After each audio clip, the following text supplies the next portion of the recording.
escribiendo el Apocalipsis, ¿cierto? Y listo, de repente, y esto ya aquí hay que empezar con las pinzas y una gran lupa, ¿no? Porque resulta que si tú vas a la evidencia histórica que te ofrecen por allí, historia, te empiezan diciendo, por ejemplo, que ya un personaje tan temprano, allí seguidito de Juan, ¿cierto? Como es el famoso José, ¿cómo se llama él? Eh, Se me va el nombre ahora. Bueno, ahora me acuerdo. Justino Mártir, ya me acordé. Justino Mártir. Un personaje como Justino Mártir, que es allí temprano del siglo segundo, ¿cierto? Que se considera que era discípulo de un discípulo de Juan, ¿cierto? Entonces, tú dices, wow, pero es increíble, ¿cierto? ¿Cómo es que un personaje como este, ya, viene a tener un discurso tan distinto y tan desconectado? Voy a permitirme compartirles una pequeña lectura, pues tomada de la Wikipedia. Muchos la critican, pero esto es algo que de dominio público, así que no vamos a cuestionar que la profundidad o que la fuente que el otro. Mire, dice, discurso eucarístico, el día que se llama Día del Sol, y un momentico, aquí pasó algo. Si todos acabamos de leer ahorita, que es al menos 50 años antes, porque él nace en el año 100, aquí está biografía, nació en el año 100 después de Cristo, en la ciudad Flavia de Neápolis, ¿verdad? Que es Nablus, allá en Israel, el pueblo de Nablus, lo han mencionado mucho. Afirma ser samaritano, era pagana, ¿verdad? De habla griega, imagínense ustedes, ¿de acuerdo? Y él entonces se consideró, digamos que era uno de los primeros representantes, ¿verdad? De los discípulos después de Juan, porque nace allí en el 100, o sea que él básicamente se suponía que debía haber tenido muy fresco, digamos, el discurso, el mensaje del Evangelio. Y miren lo que sale diciendo supuestamente, ¿verdad? Esto es lo que la cronología cristiana católica muestra al mundo. Dice, el día que se llama el sol tiene lugar la reunión en un mismo sitio de todos los que habitan en la ciudad o en el campo. Se leen la memoria de los apóstoles y los escritos de los profetas. Cuando el lector ha terminado, el que preside toma la palabra para incitar y exhortar a la imitación de tan bellas cosas. Luego nos levantamos y oramos por nosotros y por todos los demás, donde quiera que estén, a fin de que seamos hallados justos en nuestra vida y nuestras acciones y seamos fieles a los mandamientos para alcanzar la salvación eterna. ¿Qué pasa? Que hay que estar listos y armados, porque pues cualquiera de católico bien informado, cualquier persona así como tan, digámoslo, renuente a lo que nosotros estamos hoy anunciando, viene y se basa en esta aparente evidencia eh, literaria o lo que sea, ¿cierto? Porque él está allí viviendo, repito, en el siglo segundo, allí pegadito, pegadito, pero es supremamente extraño que salga con este discurso. ¿De acuerdo? Miren, cuando el que preside ha hecho la acción de gracias y el pueblo responde. Ah, mira lo que dice aquí la segunda parte. Luego se lleva al que preside el pan y una copa de vino y agua mezclado, o sea, es una misa. El que preside los toma y eleva alabanzas y gloria al Padre del universo por el Hijo y el Espíritu Santo y da gracias largamente porque hayamos sido juzgados dignos de estos dones. Cuando el que preside ha hecho acción de gracias y el pueblo ha respondido amén, los que entre nosotros se llaman diáconos distribuyen a todos los que están presentes el pan y el vino eucaristizados. Entonces, fuente, San Justino, ya con el San por delante, carta a Antonio Pío, emperador, año 155. Imagínense ustedes. Y esto es algo de lo que muchos echan mano y dicen, mira, que ya en el siglo segundo, en el año 155, ya se hacía la misa. Eso es absolutamente falso. Y vamos a empezar a demostrar por qué. Y resulta que aquí les preparé un extracto, voy a compartirles otra pantalla y vamos a empezar a demostrar por qué eso es falso, ¿verdad? O por qué por lo menos es controversiable y no se puede tomar como tan afirmativamente. ¿Cuál es la razón? Aquí vamos a empezar entonces a leer un poquito, porque todos sabemos, ¿verdad?, que el catolicismo le llama a eso, o la Santa Cena, como el reemplazo de Pascua, ¿verdad? De Pesaj. Pero vamos a ver entonces cuál es la respuesta que debemos tener nosotros allí para eso. ¿Por qué eso no puede ser así? Ni podía. Es que la lógica lo dice. Juan judío, todos para atrás judíos y de repente 50 años después celebrando misa. ¿Cómo es eso? ¿Verdad? Pues eso no fue así. Ahora van a ver. Aquí tenemos, hay que leer un poquito de historia, ¿no? Yo antes ni leía sobre esto, pero dada toda la experiencia que he tenido siendo profesor en eTeacher y he tenido, pues, católicos muy bien informados, muy bien documentados, etcétera, pues me obligó a rebuscar y estudiar todo esto. ¿Qué pasa? Fíjense ustedes, aquí empezamos a desmentir esa afirmación o esa supuesta carta. ¿Por qué eso no era por lo menos una costumbre establecida en todos los hermanos? Mire lo que dice Primer Concilio de Nicea, entre el 20 de mayo y 19 de junio del año 325. Voy a ponerlo allí resaltado. Es un primer concilio en el siglo, a principios del siglo cuarto.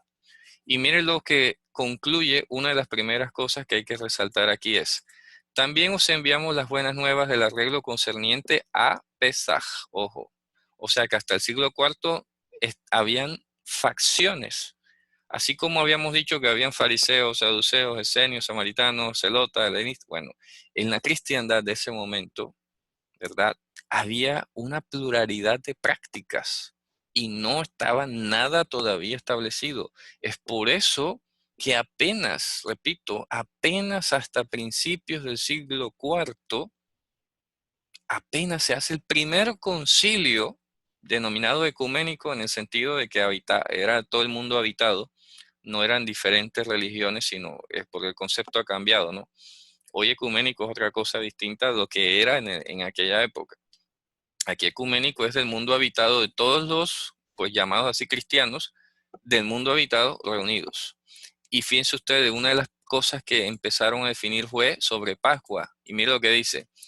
En respuesta a vuestras oraciones, esta pregunta también ha sido resuelta. Todos los hermanos del Oriente que han seguido hasta ahora la práctica judía, dice, todos los hermanos del Oriente que han seguido hasta ahora la práctica judía. Esto es impresionante. Estamos hablando del siglo cuarto, repito, 325, primer concilio de Nicea.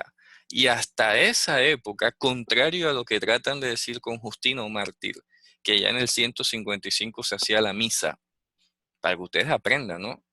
Aquí podemos demostrar históricamente que hasta el siglo cuarto, a principios del siglo cuarto, habían hermanos celebrando la práctica judía. Miren cómo le llaman, la práctica judía. ¿Ya? Ahora aquí viene el punto de inflexión. Es en el año 325 entonces cuando se concluye que ellos se comprometen desde ahora a la costumbre de los romanos. ¿De acuerdo? Y de vosotros mismos y de todos los que en antigüedad hemos celebrado la Pascua con vosotros, fíjense ustedes, pero que al modo romano. Entonces ahí hay que rebuscar más en la historia. Bueno, ¿qué pasó? ¿Cómo así? ¿Cuál es el rito romano? Ah, es que ahí sí hay la figurita del sol en la hostia y por eso los rayos y todo lo demás, ¿verdad? Ahí arranca el rito romano, que es otra cosa, ¿cierto? Entonces no se puede aseverar categóricamente que ya en el año 155 todos los cristianos celebraban la misa. No, porque hasta el 325 todavía los hermanos de Oriente, fíjense que qué peculiaridad, ¿no? Qué casualidad. Los hermanos de Oriente celebraban el rito judío. Piensa usted, ¿ah? Increíble. Sin embargo, ese primer concilio de Nicea trajo más problemas que soluciones, ¿verdad? Y surgieron ahora ya respecto no tanto de las prácticas, sino a nivel teológico. Básicamente, de ahí en adelante, en el año 327, se proclama que el domingo reemplaza al Shabbat. ¿Ya? O sea que vuelvo y repito, hasta el siglo cuarto, inicio del siglo cuarto, los hermanos creyentes, por lo menos del Oriente, observaban Shabbat. Y es cuando se dice Oriente, incluye la iglesia armenia, la iglesia siria, la iglesia de Jerusalén, la iglesia copta y la iglesia etíope. Y fíjense ustedes, toda esa rama seguía observando Shabbat y no todos eran judíos. No todos eran judíos. Los judíos iban a ser un pequeño puñado allí, de todo ese grupo. Pero esto tiene de fondo, implicaciones políticas, porque acuérdense que ya se venía gestando poco a poco lo que se denominaba la división del Imperio Romano, en el Imperio de Oriente y el Imperio de Occidente, ¿verdad? Eso ocurre y tiene razones, digamos, políticas que van a influir luego en las decisiones que se fueran a tomar. De hecho, ahorita vamos a seguir leyendo ahora sobre los concilios y vamos a ver que en el último concilio que hubo de Calcedonia, el 451, donde se deciden otras cosas allí importantes, es allí donde un emperador, creo que es Teodosio, influye políticamente en las decisiones del papado de Roma y es lo que termina de separar radicalmente a la iglesia cristiana oriental de la occidental. Vamos a seguir leyendo sobre los concilios y qué se decidió en cada uno de ellos. Dice, el primer concilio de Constantinopla se celebró en mayo y julio del 381, o sea, unos 60 años después. Está considerado el segundo concilio ecuménico en el sentido de la cristiandad, no de mezclar religiones, por la Iglesia Católica y la Ortodoxa, ¿verdad? Allí simplemente pues se ajustan o se empiezan a defender las tesis en favor de María, en favor de la Trinidad, primeramente, ¿no? Algunas cosas que no quedaron definidas tampoco allí. Luego viene el concilio de Éfesos, ¿verdad? En el 431. Es considerado por la Iglesia Católica, la Iglesia Ortodoxa y la Iglesia Copta como el tercer concilio ecuménico. Y este me parece fundamental, el concilio de Calcedonia. Fue el concilio ecuménico del 451, fíjense ustedes, ¿verdad? Entonces es el cuarto de los 7 concilios ecuménicos de la cristiandad antigua y sus definiciones dogmáticas fueron desde entonces reconocidas como, ojo, infalibles por la Iglesia Católica y por la Iglesia Ortodoxa, ¿ya? Griega. Rechazó la doctrina del monofisismo, y esto hay que hablarlo porque es fundamental, es importante conocerlo. Defendida por Eutiquio y estableció el credo de Calcedonia que describe la plena humanidad y la plena divinidad de Cristo, segunda persona de la Santísima Trinidad. Imagínense ustedes, esto más occidental no puede ser, ¿ya? Pero aquí hay dos palabras clave. Infalible, decretado por la Iglesia Católica, quiere decir que ahí en adelante todo lo demás se llamaba herejía y que no había error, que ya no iban a hacer pues más reformas a lo que ya habían acordado, y por eso para mí es el más importante de todos esos concilios, porque se marcó una postura inflexible. Ya lo que vino adelante, los otros concilios que vinieron, simplemente pues hicieron cuestiones propias del occidente. Pero es en este año 451, repito, a mediados del siglo V, en plena crisis del Imperio Romano, ¿verdad?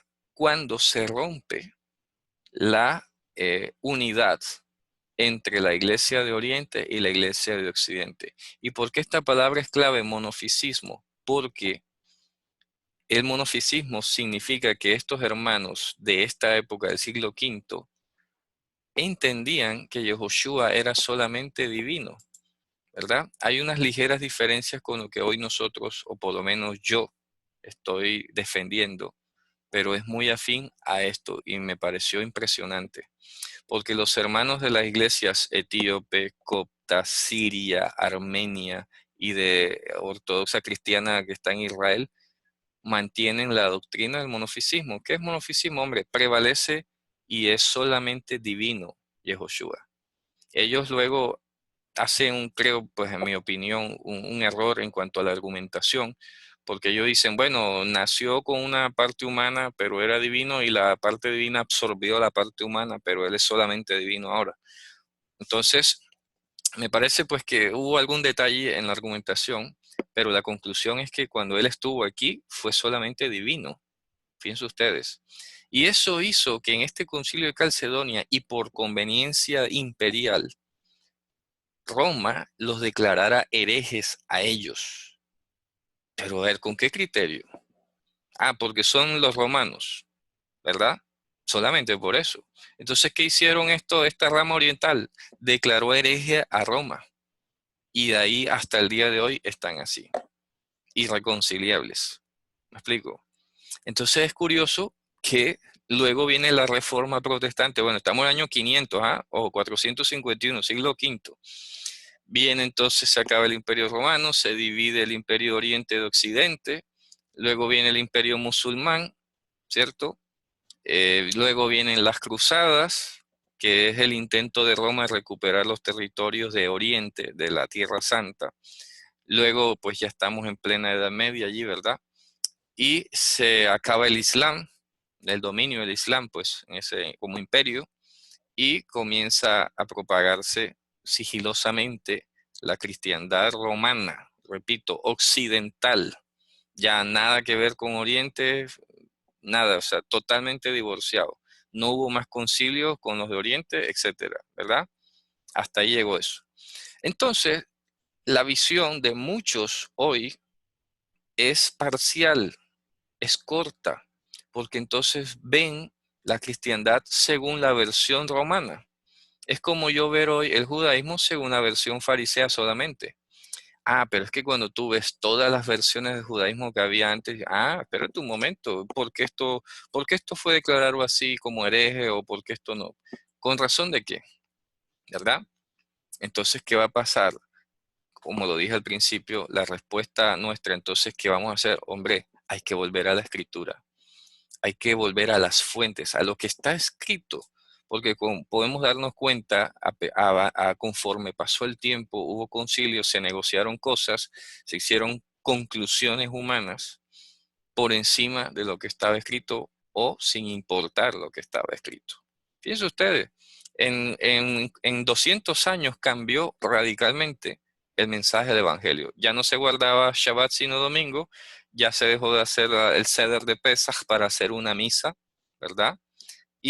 O Santa Cena. Y se dejó de creer que Yehoshua fuese solamente divino para empezar a considerar que era mitad humano, mitad Dios, como los héroes de la mitología griega. Y más adelante agrega entonces la proclamación de la Trinidad, que ocurre todavía más tarde. ¿Ya? Muchos allí en este periodo de 200 años no consideraban que el Espíritu Santo fuera una persona, ni mucho menos algo así como distinto, o una tercero ahí haciendo terna. Muchos no lo creían. Pero ves tú a decir hoy que no crees que el Espíritu Santo sea una persona, te echan de cualquier iglesia, ¿o no? No, no, eso es sana doctrina, pero ¿quién te dijo a ti que eso es sana doctrina? Por Dios. Eso es un concilio humano, es chocante. Ve y lee un poco la historia, ¿verdad? ¿De dónde vas a sacar que eso es sana doctrina? ¿Quién te dijo eso? ¿Cierto? Entonces los del año 300 antes de los concilios, entonces eran herejes, pues. O los del año 200, todos los creyentes que hubo desde la muerte de Juan hasta antes del primer concilio de Nicea, entonces ellos qué? Y los hermanos de Oriente que no creen eso, entonces qué? ¿Verdad? ¿Quién te ha dicho que eso es sana doctrina? Y eso créanme que es uno de los puntos más radicales que hoy unen o conectan a todas las denominaciones cristianas. Te preguntan si ¿eres trinitario? ¿Eso qué importa? ¿Me explico? ¿Y eso qué tiene que ver? Yo soy creyente. Y vamos a la escritura y vamos a identificarnos. Y luego hablamos de eso, ¿verdad? Fíjense ustedes, es importante. Hemos visto, hemos estado viendo, y ya no sé cuánto tiempo me queda, pero vamos a tratar de